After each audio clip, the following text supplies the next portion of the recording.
Hello, I'm Ryan, and welcome to The True Connoisseur, my channel where I discuss fragrance as personal experience, as cultural object, and today we're taking a look back at what I wore in June. June was a very hot month for me where I'm living, so a lot of the things I would ordinarily wear throughout the year, I gravitate towards heavier, darker scents, didn't get as much time. In fact, I haven't been wearing as much fragrance, period. It's just what happens when the weather gets as hot as it does. There's just, I don't know, I just kind of pull back a little bit on the fragrance wearing, but I did wear plenty of interesting things. I have a good set of fragrances here to talk with you about, many of which I have not really properly discussed on this channel. So some of these will be fun, and I look forward to talking about them with you. So let's just get the top two out of the way. Most of these were tied for wears, but two emerged at the top of the pack. And what's interesting is neither of these are particularly what you would think of as summertime fragrances, but I found that they wear pretty well, especially on temperate days. The first of these is a relatively new fragrance that came out this year from the house of Caron. This is Un Homme Parfum, the new edition. This is a pretty lovely anniversary release celebrating the kind of classic lavender-centric Un Homme DNA.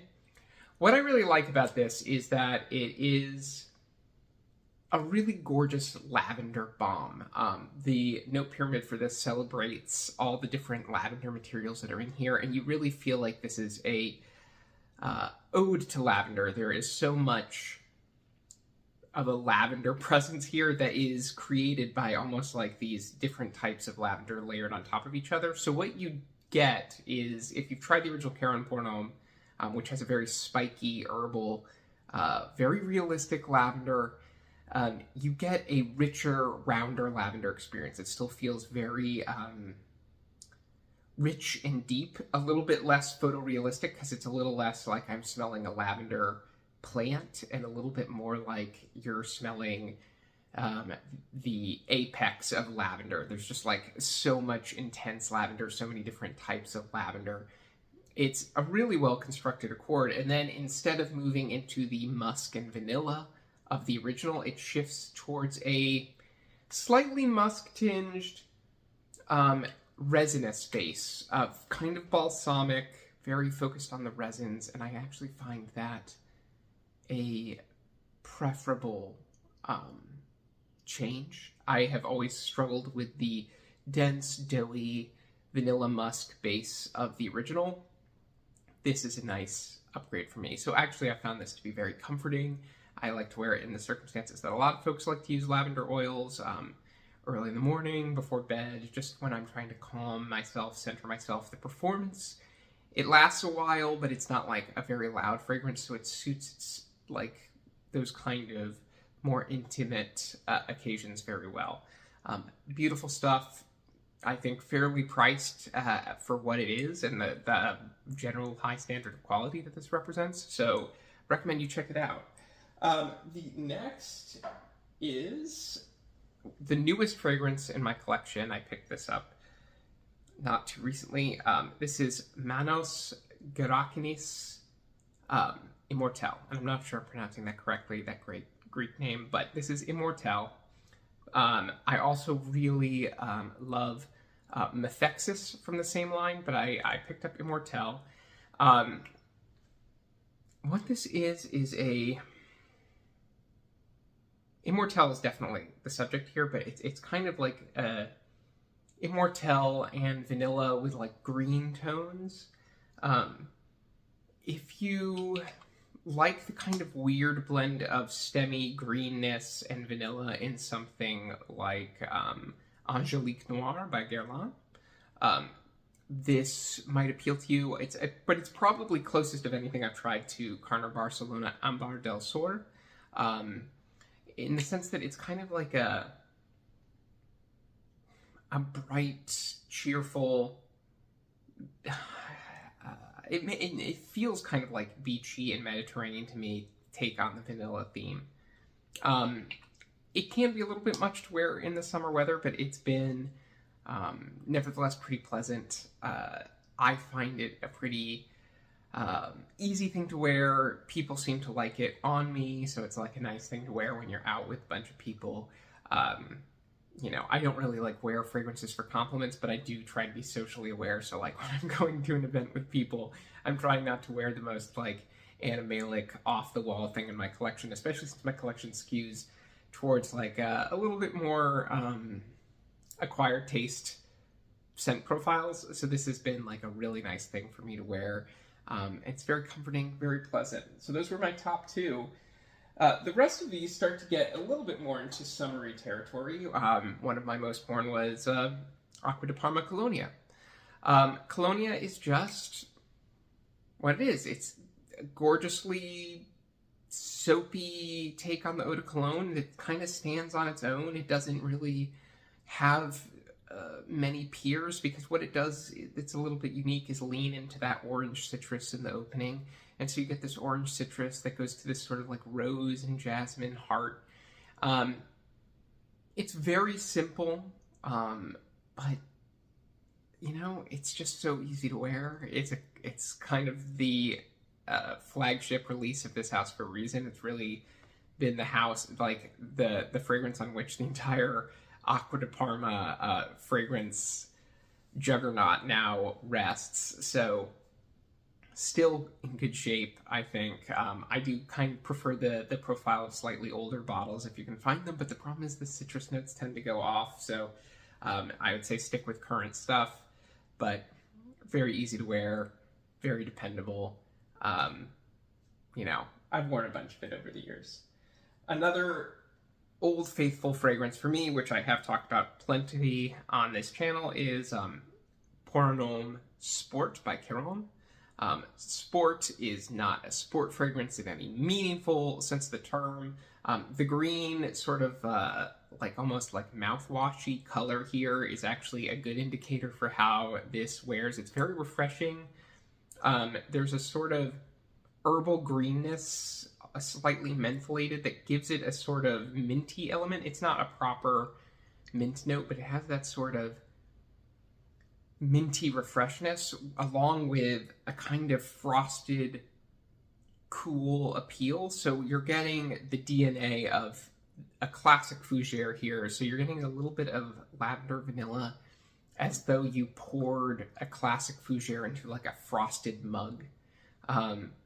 So you get this wonderful sort of like citrus, cool, mentholated experience. It's just so refreshing on a hot day. I nothing else, even my favorite eau de colognes don't quite like have the wonderful cooling effect that this does for me during the summer, so I wear a lot of this.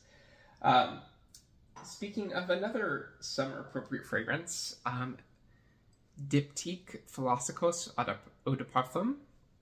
Philosykos is probably the reference fig fragrance created by Olivier Jacobetti, who also did Première Figuière for L'Artisan Parfumeur. I prefer this a little bit just because of the spices. This is a fragrance I actually prefer wearing a little bit, honestly, in the fall season, just because I think the way the spices really come out when the weather starts to cool down a bit is really nice, but it's also just hard to admit that, like, impossible to say that this doesn't wear nicely in summer weather. The green facets of fig really come out. It wears easily on skin. You know, it's lovely stuff. I think, you know, fig notes of this type can be challenging for certain people because these sort of lactonic elements in this can sometimes mingle with, you know, people's natural chemistry to smell a little bit off depending on that. And it also can like mingle with aromas in the air to feel like a little bit like milk that's gone off, though I think Philosykos has always worn well on me, and so I'm happy to wear this in summertime. It's been a nice companion. Again, kind of like an easy, comforting wear in the same way that I mentioned the Un Homme Parfum. Philosykos just kind of it's one of those fragrances that you can kind of spray on before bed, and it's kind of nice that way. This has been one of my most worn fragrances over the years. This is actually my second bottle. This is Hermès Eau de Merveilles, the original. I love Eau de Merveilles, the sort of salty, beach woody sea spray vibe of it with like this orange scented sunshine. It's a fragrance that you could really say is just kind of sunshine in a bottle. A really nice kind of attempt to capture the sort of like woody, airy qualities of ambergris, but from like an alternate vantage point. This isn't. This is kind of like an impression of ambergris in the same way that like an impressionist painting by Monet is an impression of you know, a lily pad or something like that. Like it is kind of not really a realistic portrayal of ambergris, but it kind of evokes that in the way that it goes for this sort of salty, powdery, beachy, ambery, woody experience that's a little bit cool and a little bit cheerful at the same time. Really beautiful stuff. Then, keeping with the orange theme, let's just go there.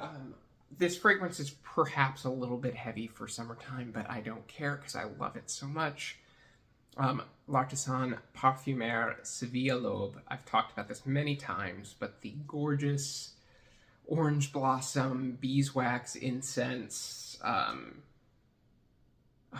mean, this is just, for me, one of my favorites of all time. Again, I've said plenty about it. Can't say enough good things about it. It is, for me, perfection. Again, a little bit sweet for warm weather, but I've just kind of enjoyed wearing it because this is a fragrance I just don't want to go too long without wearing. Speaking of another fragrance that isn't quite appropriate for summertime wear, but I've still worn a little bit of it here and there on cooler mornings, and that's why this racked up enough wears to be on this list. Xerjoff. And I'm going to butcher the French on this. La Nommable. The Unknowable is what it is. This was kind of this is kind of like an under-discussed Xerjoff fragrance. It came out at a certain point and kind of got ignored. But it's actually really lovely. It's a kind of dense, chewy ginger, sort of like candied ginger experience with that sort of like wonderful, spicy candied ginger effect with like these really wonderful kind of humid spices, like a chewy caraway here that's kind of rich. It's simple but really interesting and lovely and fits very nicely into the Xerjoff aesthetic. If you like that sort of sheldrake Xerjoff vibe, this is right in there. I would say I really love candied ginger. I love just eating candied ginger.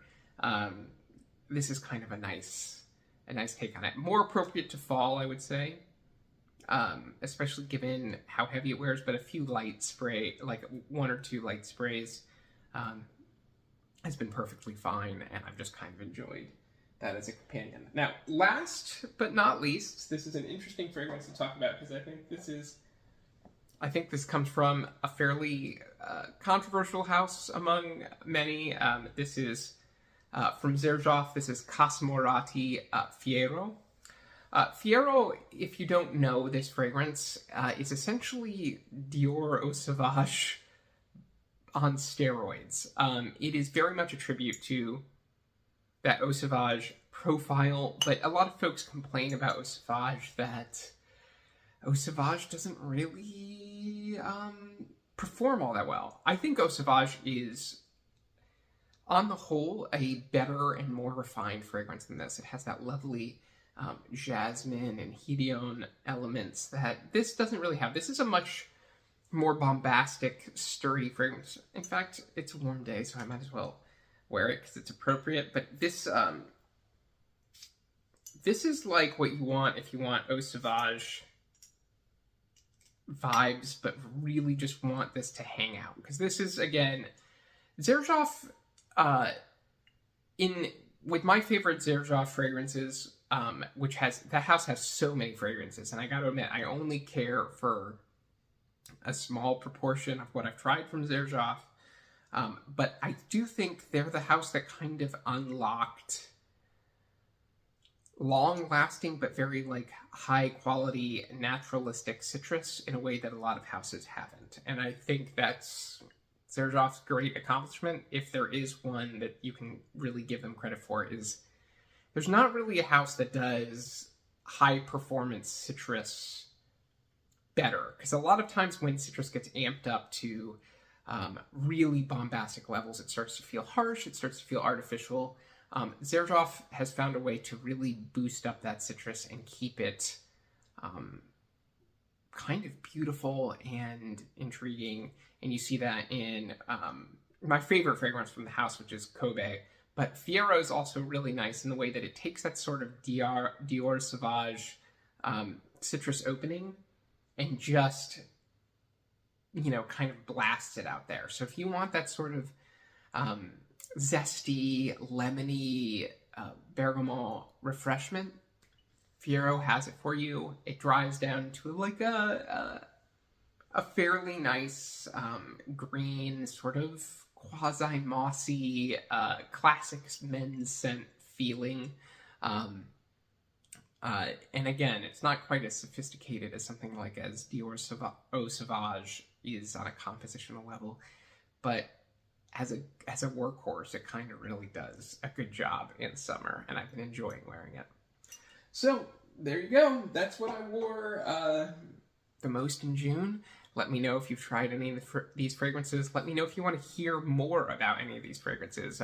Any of the ones that I've discussed loosely here, I can always circle back to in a future video, maybe do a quick solo review video on them. Otherwise, I'm eager to hear what you guys have been wearing.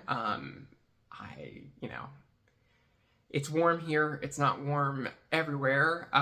So let me know what you've been wearing these past few months. Let me know what you're excited to be wearing in the weeks ahead. It's going to be nothing but warm weather up here, so I'll be interested to see what my most worn for July ends up being. So thanks for checking in with me. Thanks for watching. I look forward to reading your comments, and I'll catch you in the next one.